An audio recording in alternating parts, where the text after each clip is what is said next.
Өт тазалау дегеніміз не? Сәлеметсіздер ме, құрметті менің оқырмандарым?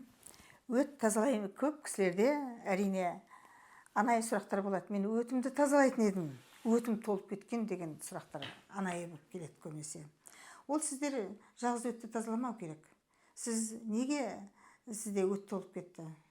Ол жалғыз сіздің тіптен асқазандағы слиздерге өт құйылған кезде неше түрлі слиз пайда болды сізде.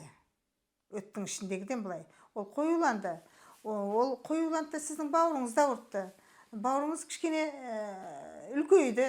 Ұйқы безіңізді ауыртады сол жағыңызда. Мінекей көрдіңіздер ме? Сондықтан жалғыз өтті тазаламаймыз. Біз кәдімгі адам организмін тазалаймыз. Адам организмін тазалау дегенде осы жақында ғана болды. Менде 7-8 рет тазаладық, 10 рет тазала деп айтты дейді. Уже 4 тазалағаннан кейін іш кеуіп кеткен. Бұлай, іш бұлай тұр. Кәдімгі жүкті әйелдің ішінде болып тұр. Қараңыздаршы. Ол неге олай? Олай тазалауға болмайды. Енді қазір елдің бәріне күйе жаққандай боламыз негізі. Бірақ ол тазалаған екен деп өтті, ішекті тазалаған екен деп 10 рет тазалау дейтін, 5 рет тазалаудың өзі өте көп. Мен бір рет тазалаймын. Онда да өте ықтиятпен тазалау керек. Өйткені неге ол іші ісіп кетті? Өйткені іштегі микрофлораның барлығын жуып жіберді. Ол тіптен ішек ауруына дейін апарады. Ішекке жара түсіруге дейін апарады. Адамда керекті құрттар бар, және керексіз құрттар бар. Керекті нәрсені де жуып жібереді.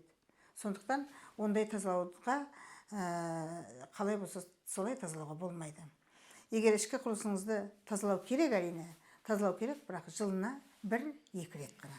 Жылына 1, я болмаса 2 рет. Адамның денсаулығына байланысты тазалау керек.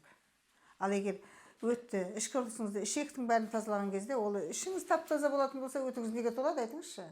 Қан айналысының бәрі дұрыс болатын болса, сіздің тамақтануыңыз дұрыс болатын болса, өт толмайды. Мәселе тамақтануда. Сондықтан ішіңіздің барлығы, мына кәдімгі ішіңіз тап-таза болатын болса, мына іште жоқ болады өзі. Күнделікті күнде шығып отырса, сіздің ішіңіз тап-таза болады.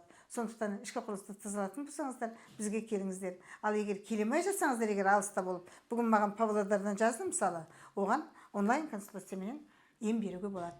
Бірақ ем бергенде барлығына жалпылама бірдей емес. Оның жағдайы қандай? Сұрап отырамын мен. Жағдайы қандай? Қанша килограмм? Қалай тамақтанады? Қалай ісігі қандай? Жасы қаншада? Соның бәріне қарап отырып, индивидуально ем беруге болады. Сондықтан ішті тазалау дегеніміз онлайнмен де бұлай да болатын нәрсе. Әрине тікелей келгенге жететіні жоқ. Сондықтан менің каналыма жазылатын болсаңыздар, сіздерге пайдалы кеңестерді жиі беріп отыратын боламын. Менің каналыма жазылып кетуді, лайк қосуды және интернет желісіңізде бір-біріңізге бөлісуді ұмытпаңыздар. Ал маған WhatsApp-қа тікелей шықсаңыздар, жауап беремін.